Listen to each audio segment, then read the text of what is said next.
noches y bienvenidos a un programa muy especial de Don Francisco Presenta. Saludemos a su conductor, Don Francisco. Buenas noches, señoras y señores. Muy buenas noches. Este programa, amigas y amigos, será un programa distinto, diferente. Eso es lo que hoy día queremos conocer. Queremos hablar con rescatistas y rescatados. Mis dos primeros invitados ya están listos para recibir nuestro aplauso. En primer lugar, don Óscar Oliva, el comandante de la Brigada de Cancún de los Topos Mexicanos. Y don Gustavo Villavicencio, teniente del Cuerpo General de Bomberos Voluntarios del Perú, acompañado de su perro Duncan. Muchas gracias. Buenas noches.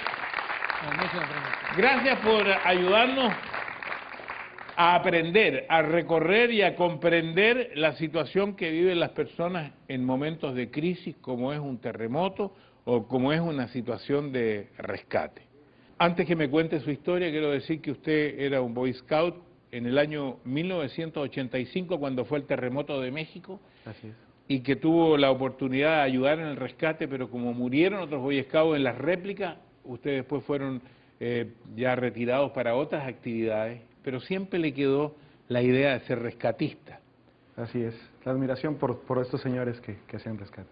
Y ahora, los topos, ¿son profesionales, son pagados? ¿Es una cosa que viene de vocación? ¿Cómo funcionan los topos? Somos voluntarios, no nos paga absolutamente nadie, todos somos independientes, todo nos lo compramos nosotros, y pues viajamos con quien en ese momento nos puede o quiere ayudar para llegar al momento, y pues lógicamente pues nuestras familias son las que se llevan el aplauso y a quien nosotros les agradecemos que nos apoyen en esto, ¿no?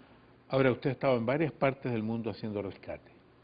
Estuve en el tsunami en Bandache, y en huracanes como Wilma, Stan en Chiapas, y en explosiones, búsquedas en selva, varias situaciones, don Francisco. ¿Qué diferencia hay entre un terremoto y un tsunami? Con el terremoto caen las construcciones y todavía sabemos que ahí están y se puede tener cierto registro. Con el tsunami, después de que se colapse el edificio, entra la ola y barre todo, entonces la posibilidad de vida se reduce. ¿La ola va a gran velocidad? Aproximadamente, dicen que a la velocidad de un avión de 300 a 500 kilómetros por hora y 20 a 30 metros. ¿Qué siente un rescatista en ese momento? Es maravilloso. Es lo más grande que puede pasar. Y la heroína es la señora. Y gracias a Dios salió. Pero ha sido duro también. Sí. Por lo menos para mí fue duro ver lo que vi, que ya fui 8 días después. Los primeros días tienen que haber sido mucho más duros todavía, cuando había mucha gente con heridas graves, con partes del cuerpo aplastadas. Así es, y además con la inseguridad que reinaba, entonces ONU puso un cerco en el aeropuerto para que no saliera ni comida ni agua, y como estábamos atendiendo el hospital, nos faltaba medicinas y varias cosas porque era mucha gente. Entonces bajamos al aeropuerto, pedimos la ayuda, el señor Jaime Gil de España nos dio medicamento y lo sacamos, y los haitianos sí decían, ¿qué traes?, ¿no? Porque había mucha desesperación, y les decíamos, Medicine, Hospital Catedral, y gritaban, Hospital Catedral, y se abrían, ¿no? O sea, las escenas que ustedes vieron sí son duras, o sea, sí había desesperación, pero también hubo esa labor. Ahora, mucha gente va a quedar mutilada, porque no había suficientes medicamentos, entonces se hacían muchas mutilaciones. Así había es. que cortar un brazo, había que cortar una pierna. ¿Qué siente un rescatista, una persona como usted que está en medio de ese dolor? Porque a lo mejor usted tuvo que vivir cosas así. Muchas cosas encontradas, pero había que enfocarse, solucionar lo más que se pudiera. La monja, la madre Berta, que fue la que comandó esto del hospital junto con los médicos cubanos, muy valientes todos, de repente había un día en que tenían 200 amputaciones programadas, mucha gente que se estaba quedando ahí, no había comida, no había agua, y me decía, tienes que traer medicamento. Entonces, llevamos el medicamento. Ahora, usted hablaba de los perros que acompañaron, y yo debo decir que además la vida es maravillosa y que hay cosas milagrosas, porque 27 días después se ha encontrado una persona con vida en medio de los escombros, una cosa increíble. Así es. Y ese trabajo lo hacen principalmente perros como los suyos, o don Gustavo. Sí, don Francisco. Es el punto clave, por decirlo así, en un rescate, ¿no? Los perros. La capacidad que tienen los perros de rescate para ubicar las víctimas es sorprendente. Ellos pueden ubicar una víctima en escasos segundos, ¿no? Duncan, ¿qué edad tiene? 7 años y medio. Es un Golden Retriever. Es un Golden Retriever, 7 años y medio. ¿Desde es un qué edad veterano. usted lo entrena? Él empezó a las 5 semanas. Luego de pasar por un riguroso proceso de entrenamiento de cachorro, 5 semanas empezó a trabajar, ¿no? Este es su segundo perro. Ese es mi segundo perro de rescate, sí. Su padre ¿Qué hay que enseñarle? ¿Cómo se le enseña a un perro para que vaya a hacer los rescates?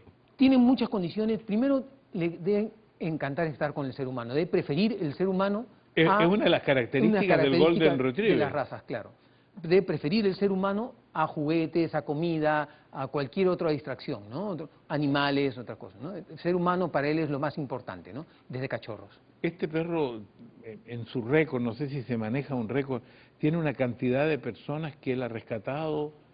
Sí, hasta donde se ha podido registrar, porque a veces es difícil, ¿no?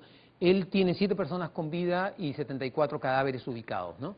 Es difícil tratar de ubicar o llevar un registro de esto, porque usualmente uno en grandes desastres, viene el perro, marca y uno continúa haciendo el siguiente trabajo mientras los rescatistas ya sacan a la víctima, ¿no? Pero ¿qué diferencia hay? ¿Cómo actúa el perro cuando hay un cadáver y cuando hay una persona viva? ¿Actúa en forma diferente o igual? Depende mucho del proceso de entrenamiento, ¿no? En este caso en particular, por ejemplo, los perros marcan a la persona con vida, la marcan muy intenso, ladran, mueven la cola, están felices por tratar de sacar a esa persona, ¿no? Mientras que en los cadáveres, pues simplemente se acercan, gimen un poco, se sientan, ¿no? Y esa es toda la marcación que pueden hacer, ¿no?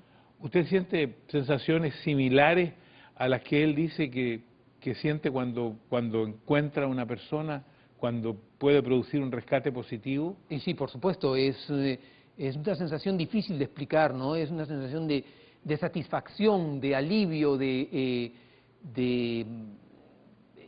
no tendría la palabra de agradecimiento a Dios, sobre todo por permitirnos estar ahí, ¿no? Usted es un bombero del Perú, debo decir que los bomberos también son voluntarios. Efectivamente. Que Duncan es suyo, es de su propiedad el animal, y que usted lo usa para el rescate. Además, Duncan y usted se convirtieron en héroes en el Perú por un rescate en especial. Sí, bueno, eso fue el rescate de un derrumbe en La Victoria, en Lima, donde se sepultaron 9 obreros, quedaron sepultados, y Duncan tuvo la oportunidad de ubicar a una persona con vida y marcar los otros 8 cadáveres, ¿no? Sí. Para ustedes ser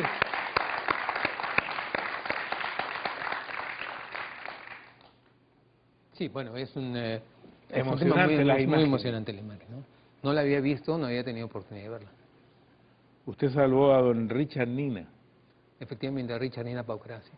Y desde Lima, Perú, tenemos a Richard Nina que quiere hablar con usted.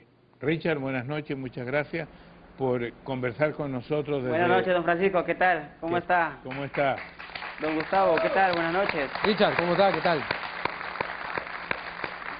Bien, acá muy contento. Don Francisco, muchas gracias por la oportunidad que me brinda mediante sus cámaras, transmitir este saludo y este agradecimiento a Gustavo y a todos sus compañeros que ese día pues arriesgaron sus vidas para salvar la mía, ¿no? Y eso es algo que voy a estar agradecido toda mi vida. ¿Cuál fue su sensación el tiempo que estuvo usted ahí atrapado? Realmente deben tener un corazón muy noble para poder hacer el trabajo que realizan, y más aún si es que no reciben ningún pago de por medio, arriesgar sus vidas para salvar otras, es algo muy digno de aplaudir, y de verdad que desde aquí, Gustavo, te mando un saludo muy grande y gracias nuevamente a ti y a todos tus compañeros. Gracias, Richard. Y especialmente a Duncan también, que tuve la oportunidad de conocerlo, es un perrito muy bello. Sí, yo creo que Duncan entiende a través del cariño de su amo, de que le están agradeciendo. Yo quiero felicitarlo, Richard, por su suerte en primer lugar.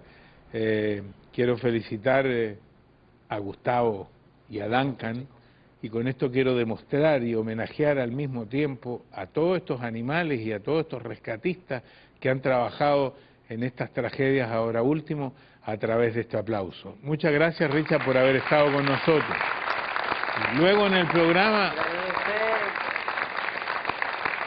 Sí. Agradecerle a Dios por esa nueva oportunidad que me dio.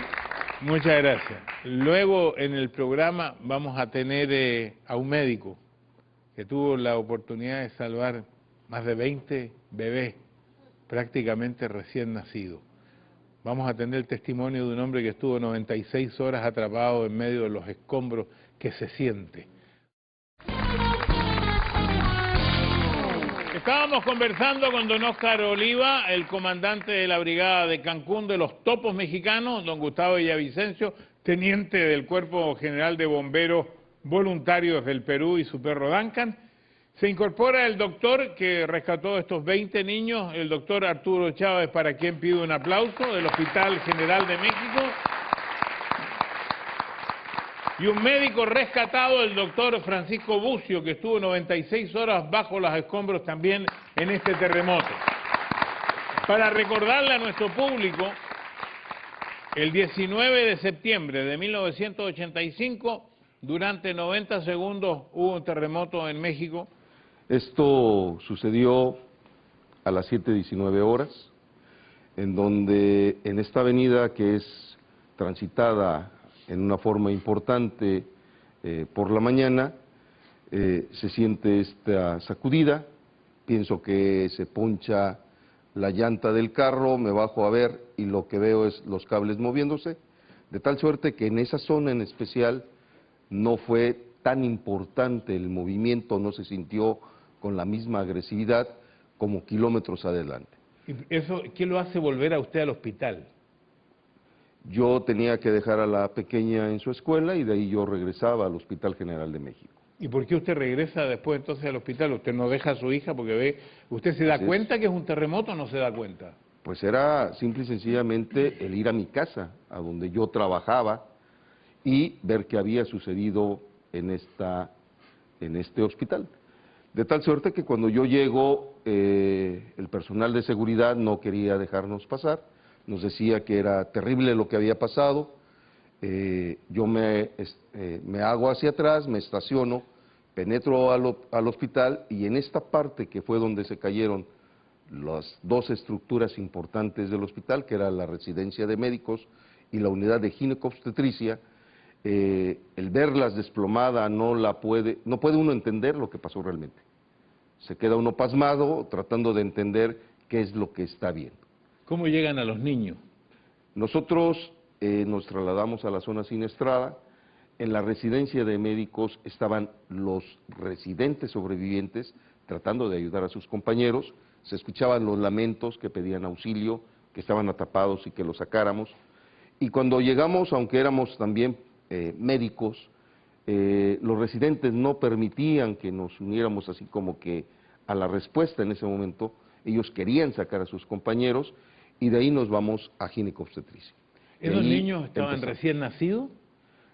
Estos niños eran pequeños que tenían 24 o 48 horas de haber nacido. Recordemos que el Hospital General de México es un hospital de concentración muy grande, y en la parte de arriba del sexto piso, ahí estaban los quirófanos donde se atendían a ellos.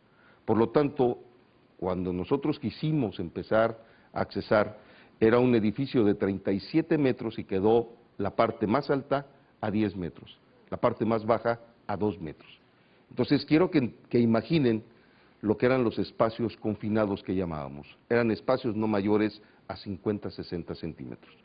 Y en estos espacios es en donde encontramos los espacios de vida. Usted, doctor, con las personas que lo ayudaron, rescataron más de 20 bebés, pero no le pasaron desapercibidos, porque tengo entendido que con muchos de ellos mantiene todavía relaciones. Algunos de esos bebés hoy día tienen 24 años. Así Y es. ellos viven gracias a lo que usted y otros hicieron por Así es. ellos.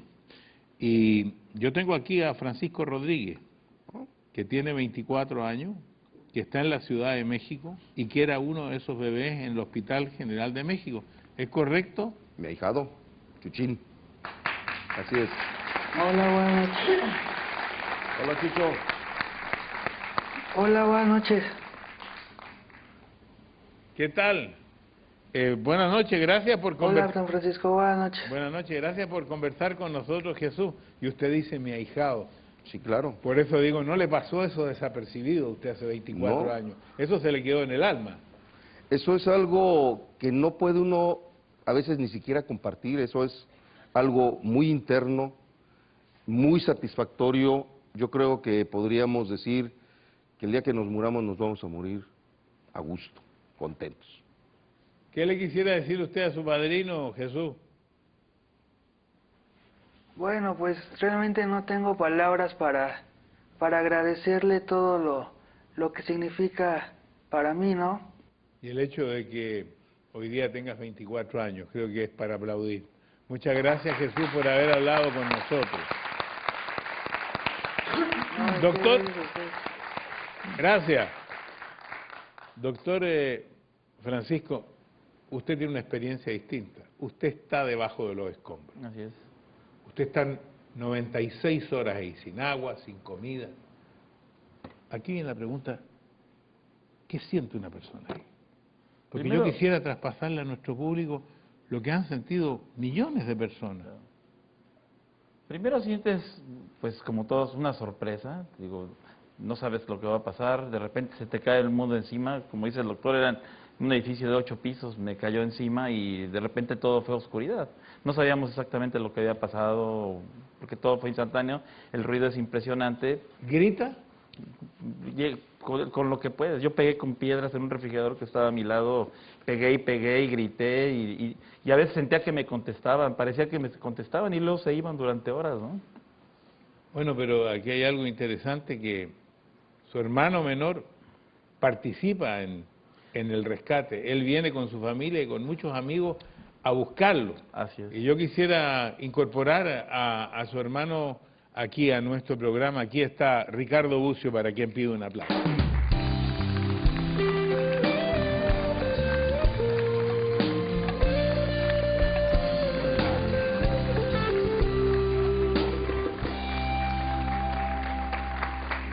Ricardo, usted era jovencito en ese entonces, tenía solamente 18 años. 19 años, sí. 19 años. Me imagino que se junta con su papá, con su familia, con amigos y van a ese hospital. Van con la idea de buscar a su hermano. En realidad no fue así como que nos reunimos exprofeso al rescate, sino que nos fuimos enterando uno por uno y fuimos llegando así, o sea, es decir, alguno de mis hermanos llegó antes, regresó y empezamos a dar a correr la voz entre la familia, ¿no? Y de ahí, pues, los amigos, los tíos, los primos, yo creo que, o sea, había momentos o noches o tardes en los que éramos 80, 90 personas, ¿no? ¿Cuánto tiempo trabajaron ustedes en eso? Porque me imagino se siente una desesperación saber que a lo mejor el hermano está ahí debajo, o con vida o sin vida. Pues fue el tiempo que estuvo ahí, o sea, todo el tiempo que él estuvo ahí, estuvo toda la familia, realmente...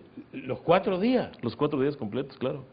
Continuaba la jornada, continuaba el trabajo colectivo, o sea, eso es algo impresionante en México, la solidaridad es brutal, ¿no? ¿Cuánta gente participó en eso? Es difícil saberlo, pero pues había gente que trabajaba en el suministro de la comida, había gente que trabajaba en el suministro de las herramientas, las cadenas humanas que se hacían es decir, estábamos organizados de una forma que parecía que fuéramos rescatistas profesionales. ¿Y ustedes nunca no tenían idea de cómo hacerlo? No, pues cuándo, digo, es decir, era el primer temblor, creo que en 50 años que yo haya escuchado, ¿no? Pero eso fue algo espectacular y algo muy de reconocimiento al pueblo mexicano. Esa solidaridad es espectacular.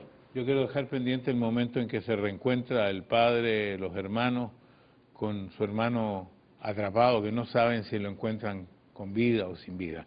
Lo vamos a ver después de este mensaje.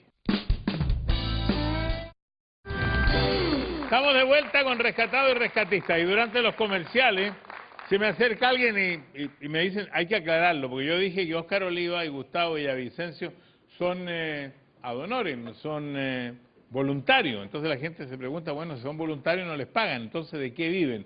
Porque como los bomberos de Estados Unidos son a tiempo completo, ¿qué otra actividad tiene usted, Óscar? Yo soy médico veterinario en Cancún. Médico veterinario.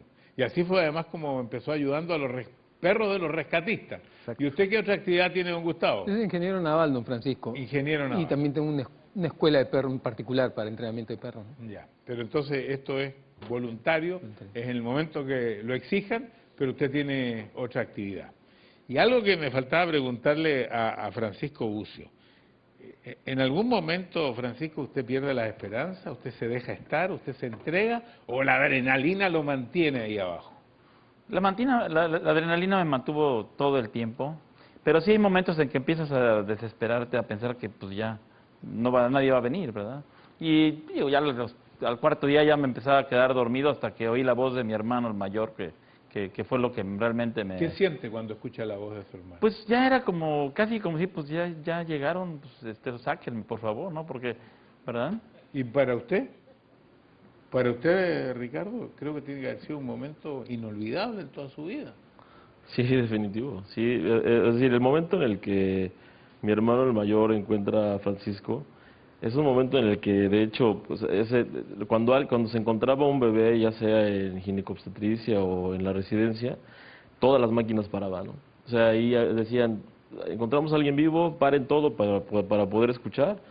Entonces, vemos que mi hermano estaba, no sé, a lo mejor unos 15 o 20 metros alejado de nosotros, y empieza a interactuar con, no sabemos con quién en ese momento, y después ya que confirma y que le pregunta hasta que se asegura de que sí era mi hermano, voltea y nos dice, es Pancho, ¿no? Entonces en ese momento todos, bueno, pues digo, es indescriptible realmente ese momento. Pero aquí hay una historia aparte que yo conozco y la quiero compartir con el público. Lo primero que a usted le dicen es que le tienen que amputar el brazo. Usted está estudiando para cirujano. Y a usted finalmente, porque la vida lo premia 2 veces. Lo premia con esta nueva vida. Y lo premia además porque a usted le hacen una de las operaciones más fantásticas que le han hecho al ser humano, porque usted con esa mano es cirujano.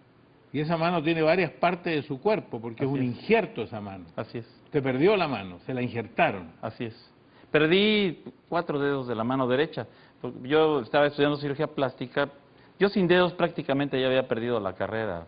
Ya no había en ese momento. Pero ya después tuve, afortunadamente, pues mucha ayuda realmente.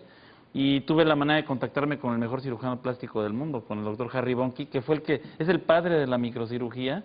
Y además... ¿Cuántas operaciones le hacen? No, me hicieron como 14 cirugías, ¿no? Él me hizo como 4 operaciones. ¿De qué partes del cuerpo son esas? Esta es del abdomen, ¿verdad? De la parte del abdomen. Estos son dedos de los pies, un dedo de cada pie. Y este es parte de mi brazo izquierdo, ¿verdad? Son dedos que con perfecta movilidad y sensibilidad. Y usted opera perfectamente. Así es. Fue rescatado, pero no de un desastre natural ni de un derrumbe, sino de un secuestro en el año 1994.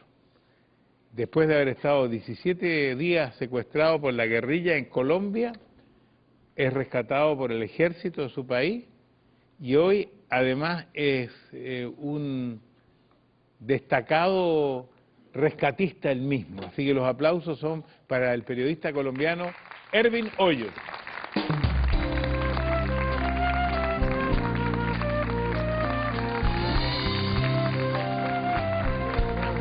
Gusto saludarlo.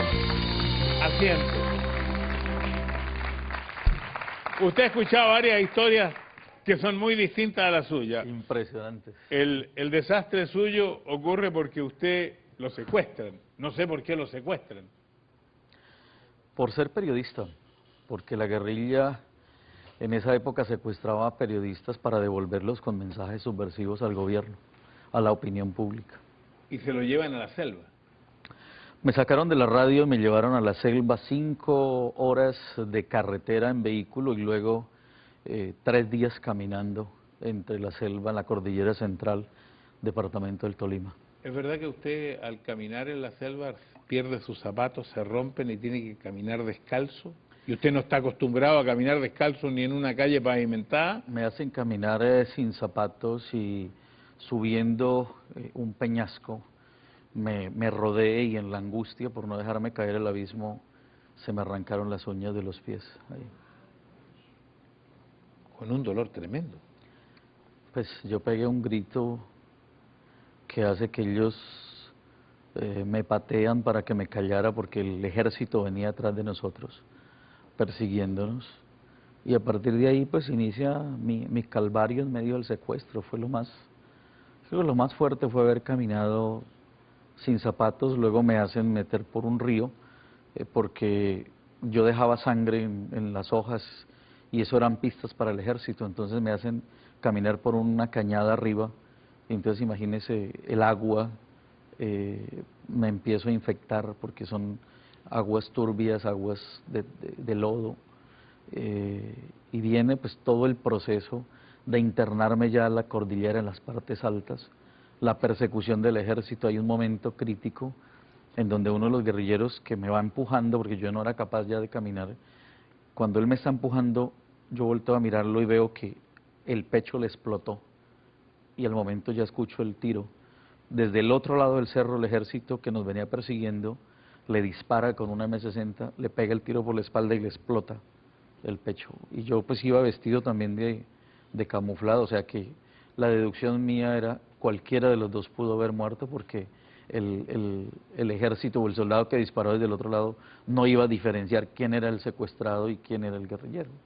Vamos a ver cómo terminó esta historia porque nuestro invitado se ha mantenido siempre en contacto con todo esto que tiene que ver con la guerrilla y que tiene que ver con los secuestrados. Lo vamos a ver después de estos mensajes.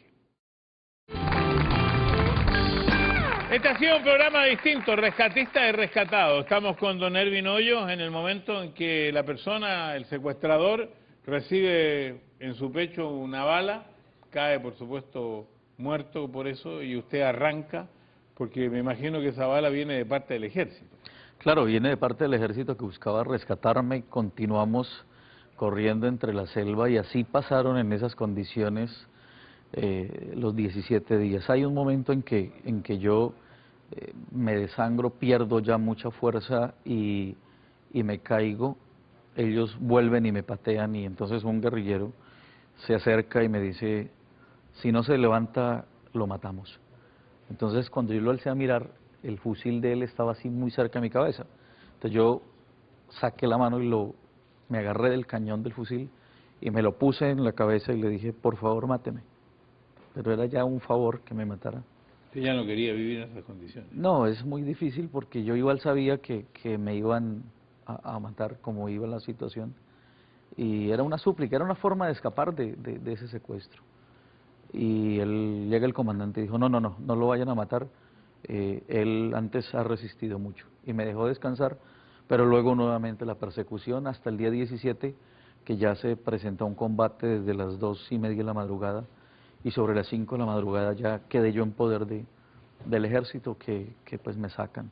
Pero en esa situación es cuando conozco yo a un secuestrado que escuchaba radio y él me dice, ¿por qué ustedes los periodistas no hacen nada por nosotros los secuestrados? Bueno, quiero decirle que justamente todos los secuestrados que hemos traído a este programa de la guerrilla colombiana siempre nos hablaban de este programa de radio que se comunicaba con ellos, que era su programa. Las voces del secuestro, que nace justamente de eso, de un secuestrado que me dice, ¿por qué ustedes los periodistas no hacen nada por nosotros los secuestrados? ¿Se imagina si mi familia, si mi esposa, si mi hija me hablara por esta radio? Yo le dije, si yo salgo de aquí, voy a hacer eso que usted dice. Ese programa lleva en este momento 16 años y ha dado origen este programa a otros proyectos humanitarios que consisten ahora en ir a la selva a localizar las fosas de los secuestrados que han muerto. Vamos y los buscamos como voluntarios también y la meta es que las familias hagan el duelo, que reciban los restos de esos secuestrados que murieron o de desaparecidos por los distintos actores armados y la meta es llevarles a las familias los restos de sus seres queridos para que hagan el duelo. Yo vengo de estar en Roma con el Papa, de haber sido recibido por el Papa en esta campaña de visibilización de las víctimas del secuestro, y ahora estamos buscando una proyección internacional y esperamos que nos reciba el presidente Obama ahora en septiembre, octubre, para que se comprometan frontalmente los jefes de Estado contra el secuestro en el mundo. ¿Cuántos secuestrados hay en Colombia todavía? Tenemos una cifra que pasa de las 3.000 víctimas que no sabemos si están vivas o están muertas. Yo creo que el programa esta noche además nos deja una enseñanza, dos enseñanzas. Una, la necesaria prevención y organización de los países que son sísmicos o para cualquier tipo de desastre, para poder reaccionar frente a un desastre. Es algo muy importante. Y lo otro, demuestra el espíritu del ser humano, que la esperanza prácticamente nunca se pierde. Ese espíritu de sobrevivencia, ese deseo del ser humano de vivir. Eso se demuestra a través de rescatistas y rescatados. Vamos a estos mensajes.